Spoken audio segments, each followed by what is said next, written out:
As promised, chapter 5 of the Bridgerton series, The Duke and I. Were you at Lady Danbury's ball last night? If not, shame on you. You missed witnessing quite the most remarkable coup of the season. It was clear to all partygoers, and especially to this author, that Miss Daphne Bridgerton had captured the interest of the newly returned to England Duke of Hastings. One can only imagine the relief of Lady Bridgerton. How mortifying it would be if Daphne's remains on the shelf for yet another season. And Lady B, with 3 more daughters to marry off. Oh, the horror. Lady Whistledown Society Papers, 30th of April, 1813. There was no way Daphne could refuse. First of all, her mother was imploring her with her deadly, "I am your mother, don't you dare defy me" gaze. Secondly, the Duke had clearly not given Anthony the entire story of their meeting in the dimly lit hallway. To make a show of refusing to dance with him would certainly raise undue speculation. Not to mention that Daphne really didn't particularly relish getting drawn into conversation with the Featheringtons, which was sure to happen if she didn't make immediate haste for the dance hall. And finally, she kind of sort of just a little teeny bit actually wanted to dance with the Duke. Of course, the arrogant boor didn't even give her the chance to accept. Before Daphne could even manage a "I'd be delighted," or even a mere "yes," he had her halfway across the room. The orchestra was still producing those awful noises it makes while the musicians were getting ready to begin, so they forced to wait a moment before they actually danced. "Thank God you didn't refuse," the Duke said with great feeling. "When would I have had the opportunity?" He grinned at her. Daphne answered that with a scowl. "I wasn't given the opportunity to accept either, if you recall." He raised a brow. "Does that mean I must ask you again?" "No, of course not," Daphne replied, rolling her eyes. "That would be rather childish of me, don't you think? And besides, it would cause a terrible scene, which I don't think either of us desires." He cocked his head and gave her a rather assessing glance, as if he had analyzed her personality in an instant, and decided she might just be acceptable. Daphne found the experience somewhat unnerving. Just then, the orchestra ceased its discordant warm-up and struck the first notes of a waltz. Simon groaned. "Oh, do these young ladies still need permission to waltz?"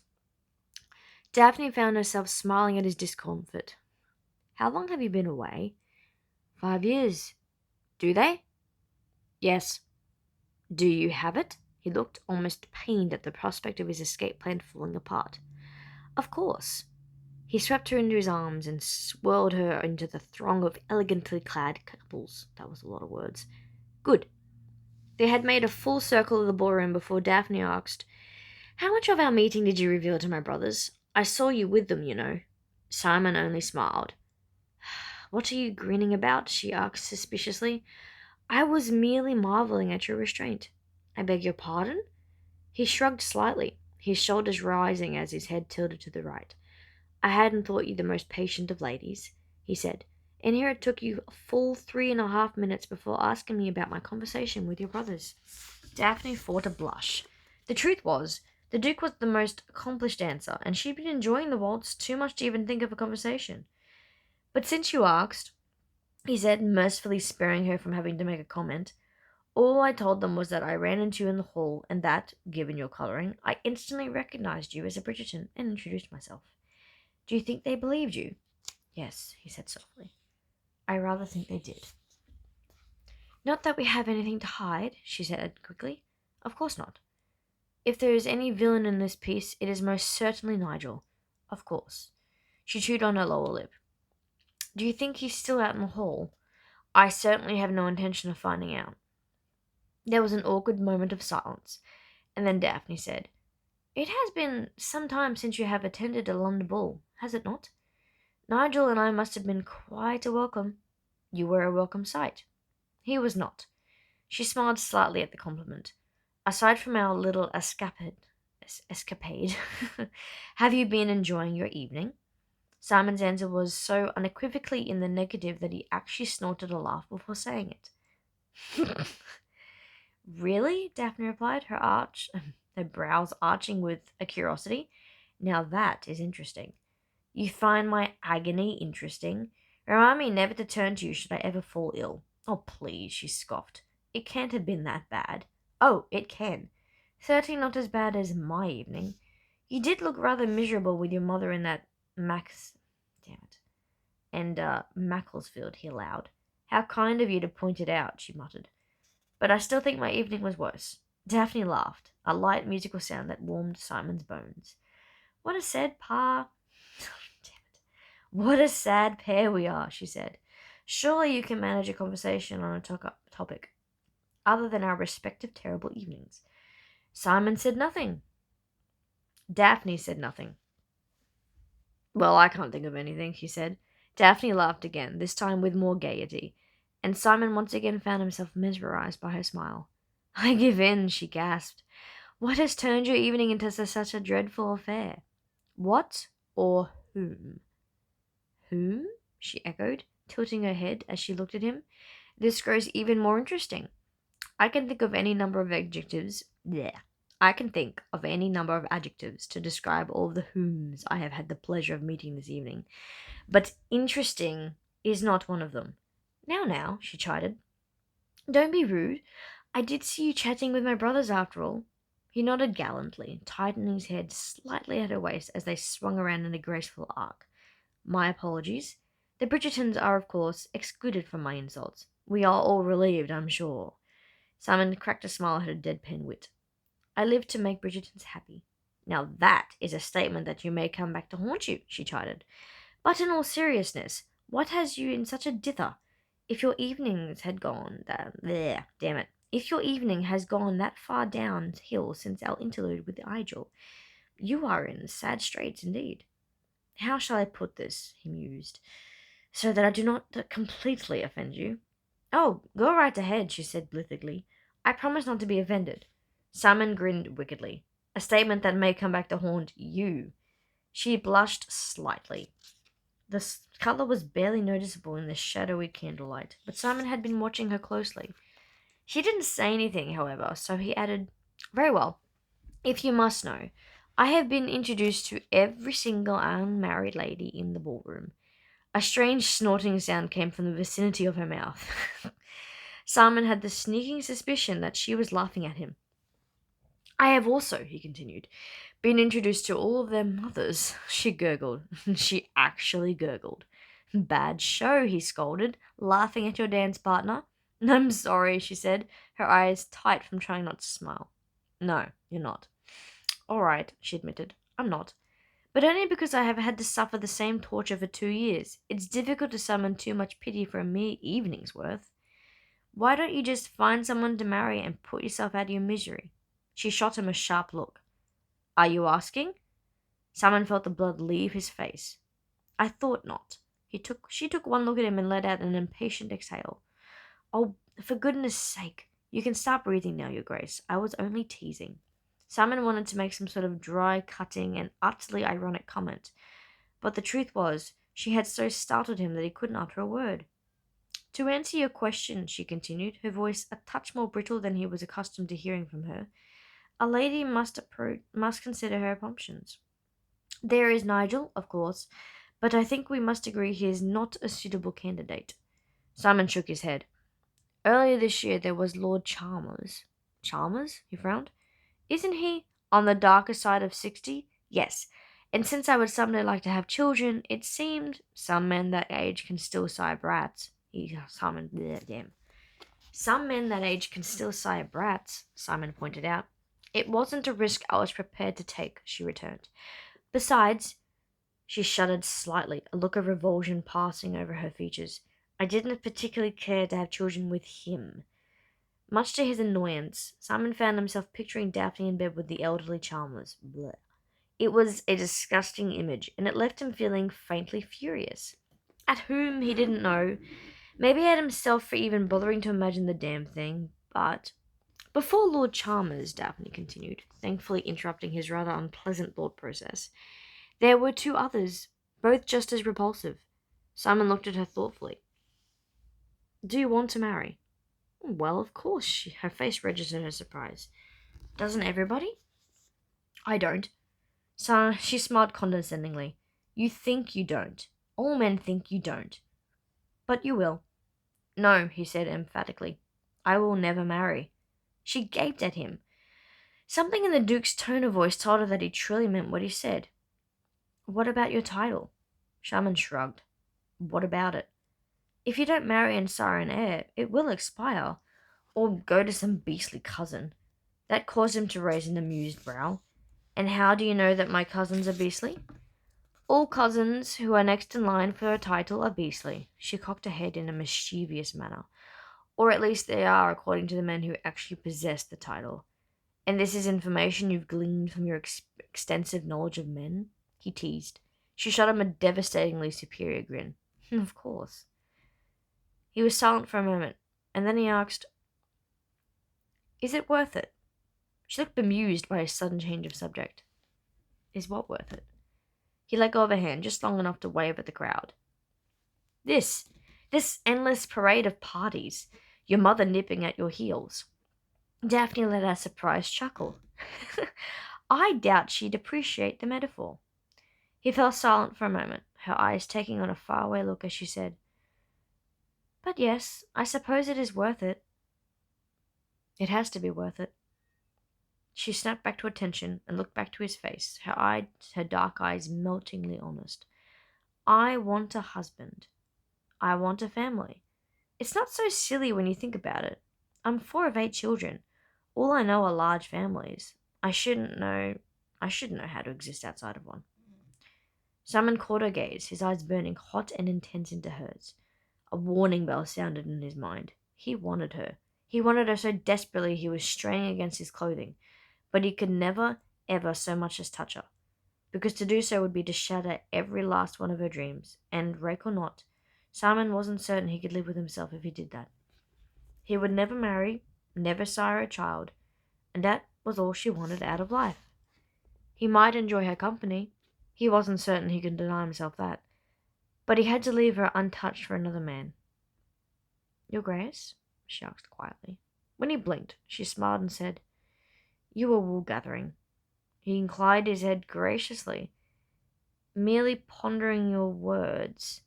And did they meet with your approval? Actually, I can't remember the last time I conversed with someone with such obvious good sense. He added in a slow voice, It's good to know what you want out of life.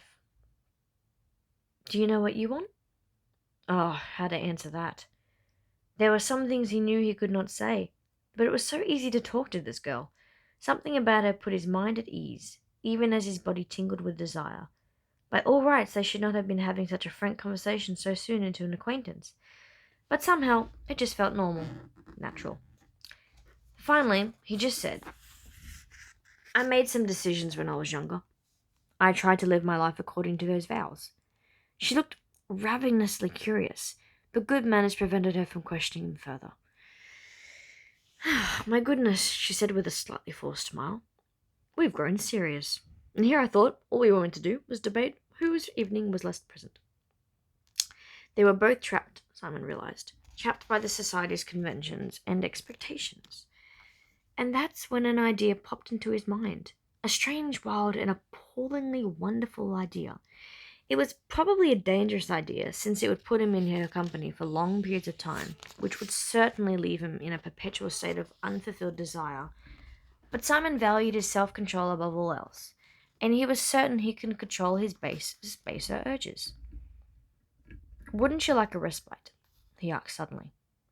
A respite? She echoed bemusedly. Even as they twirled across the floor, she looked from side to side. From this? Not precisely. This you'd still have to endure. But what I envision is more of a respite from your mother. Daphne choked on her surprise. You're going to remove my mother from the social whirl? Doesn't that seem a touch extreme? I'm not talking about removing your mother. Rather, I want to remove you. Daphne tripped over her feet, and then, just as soon as she gained her balance, she tripped over his. I beg your pardon? I had hoped to ignore London society altogether, he explained, but I'm finding that may prove to be impossible, because you've suddenly developed a taste for What? Because you've suddenly developed a taste for ratafia, I don't know what that is, and weak lemonade? She quipped. No, he said, ignoring her sarcasm, because I've discovered that half of my university friends married in my absence, and their wives seem to be obsessed with throwing the perfect party, and you've been invited? He nodded grimly. Daphne leaned in close, as if she were about to tell him a grave secret.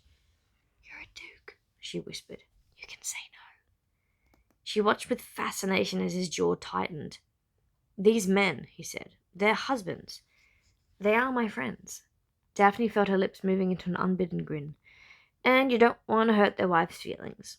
Simon scowled, clearly uncomfortable with the compliment.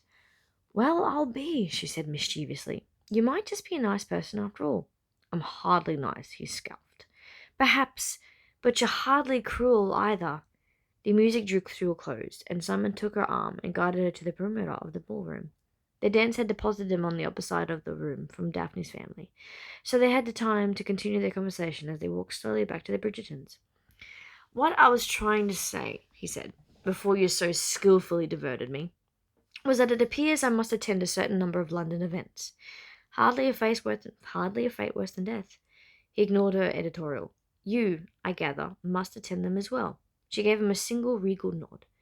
Perhaps there is a way that I might be spared the attention of the Featheringtons and the like, and at the same time, you might be spared the matchmaking efforts of your mother. She looked at him intently. Go on. Well, he leaned forward, his eyes mesmerizing hers. We will form an attachment. Daphne said nothing. Absolutely nothing. She just stared at him as if she were trying to decide if he were the rudest man on the face of the earth or simply mad in the head. Not a true attachment, Simon said impatiently. Good God, what sort of man do you think I am? Well, I was warned about your reputation, she pointed out. And you yourself tried to terrify me with your rakish ways earlier this evening. I did no such thing. Of course you did, she patted his arm, but I forgive you. I'm sure you couldn't help it. Simon gave her a startled look. I don't believe I've ever been condescended to by a woman before. She said, it was probably past time. Do you know, I thought that you were unmarried because your brothers had scared off all your suitors, but now I wonder if you did it all on your own. Much to his surprise, she just laughed. No, she said, I'm unmarried because everyone sees me as a friend.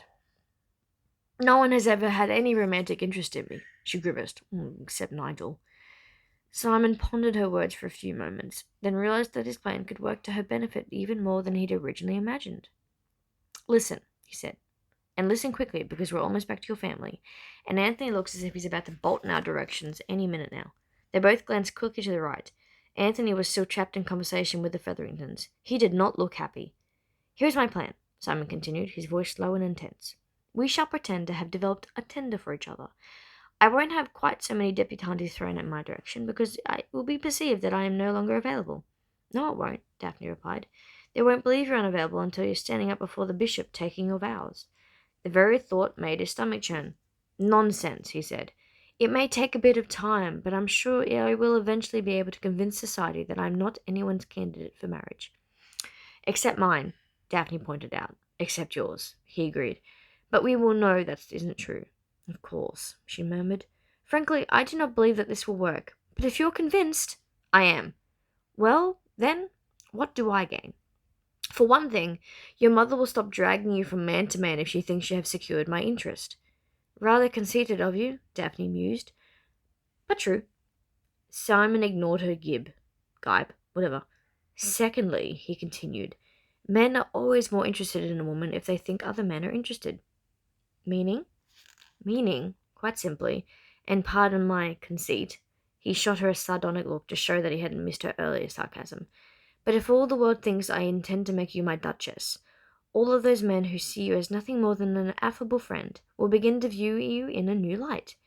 Her lips pursed, meaning that once you throw me over, I shall have hordes of suitors at my beck and call. Oh, I shall allow you to be the one to cry off. Wait, what? Oh, I shall allow you to be the one to cry off, he said gallantly. He noticed she didn't bother to thank him. I still think I'm getting much more from this arrangement than you, she said. He squeezed her arm slightly. Then you'll do it? Daphne looked at Mrs. Featherington, who looked like a bird of prey, and then at her brother, who looked as if he had swallowed a chicken bone. She had seen those expressions dozens of times before, except on the face of her own mother and some hapless potential suitor. Yes, she said, her voice firm. Yes, I'll do it. What do you suppose is taking them so long? Violet Bridgerton tugged on her eldest son's sleeve, unable to take her eyes off her daughter, who appeared to be thoroughly captured the attention of the Duke of Hastings. Only 1 week in London and already the catch of the season. I don't know, Anthony replied, looking gratefully at the back of the Featheringtons as they moved on to the next victim. But it feels as if it's been hours. Do you think he likes her? Violet asked excitedly. Do you think our Daphne truly has a chance to be a duchess? Anthony's eyes filled with a mixture of impatience and disbelief. Mother, you told Daphne she wasn't even able to be seen with him, and now you're thinking of marriage? I spoke prematurely, Violet said with a blithe wave of her hand. Clearly he is a man of great refinement and taste.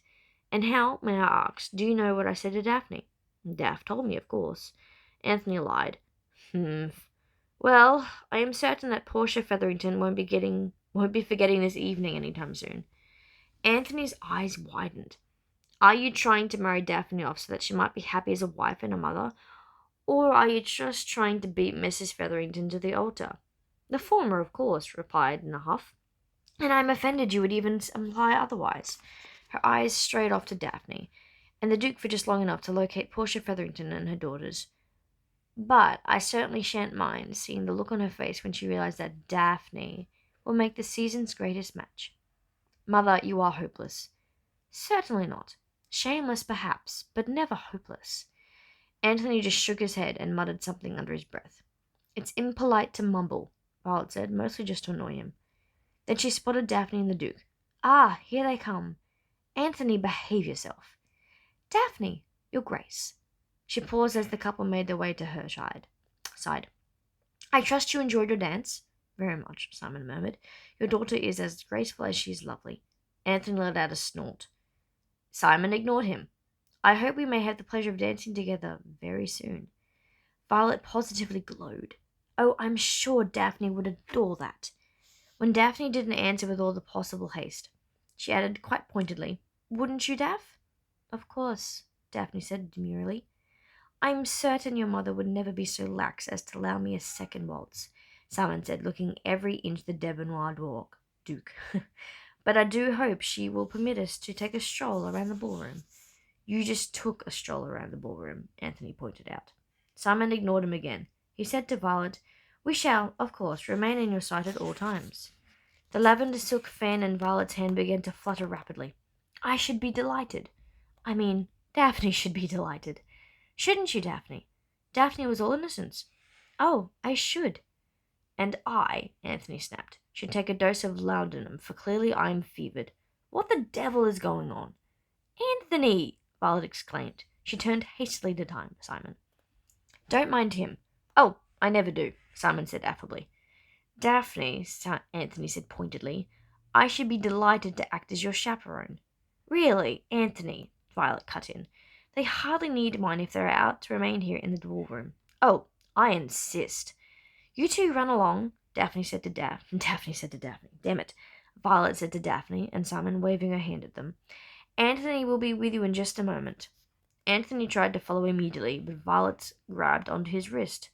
Hard. What the devil do you think you're doing? She hissed. Protecting my sister. From the Duke? He can't be that wicked. Actually, he reminds me of you. Anthony groaned. Then she definitely needs my protection. Violet patted him on the arm. Don't be so overprotective. If he attempts to spirit her out into the balcony, I promise you may dash out to rescue her. But until that unlikely event occurs, please allow Damn it, I cannot read tonight. Please allow your sister her moment of glory. Anthony glared at Simon's back. Tomorrow I will kill him. Dear me, Violet's shaking her head. I had no idea you could be so high-strung. One would think, as your mother, I would know these things, especially since you are my firstborn, and thus I have known you for the longest of any of my children. But... Is that Colin? Anthony interrupted, his voice strangled. Violet blinked, then squinted her eyes. Why, yes, it is. Isn't it lovely that he returned early? I could hardly believe my eyes when I saw him an hour ago. In fact, I better go to him, Anthony said quickly. He looks lonely. Goodbye, Mother. Violet watched as Anthony ran off, presumably to escape her chattering lecture. Silly boy, she murmured to herself. None of her children seemed to be on any. Damn it. None of her children seemed to be onto any of her tricks. Just blather on about nothing in particular, and she could be rid of them in a trice. She let out a satisfied. Wow. She let out a satisfied sigh and resumed her watch of her daughter, now on the other side of the ballroom, her hand nestled comfortably in the crook of the Duke's elbow. They made a most handsome couple. Yes, Violet thought, her eyes growing misty, her daughter would make an excellent duchess. Then she let her gaze wander briefly over to Anthony, who was now right where she wanted him, out of her hair. She allowed herself a secret smile. Children were so easy to manage. Then her smile returned to a frown as she noticed Daphne walking towards her, and on the arm of another man. Violet's eyes immediately scanned the ballroom until she found the Duke. Dash it all! What the devil was he doing dancing with Penelope Featherington? I bumbled that one, but I'm not going to read chapter 6 tonight. But hopefully you enjoyed that reading regardless, and thank you for your patience with me not making tube. Oh, I can't talk. Forget it. Good night, YouTube.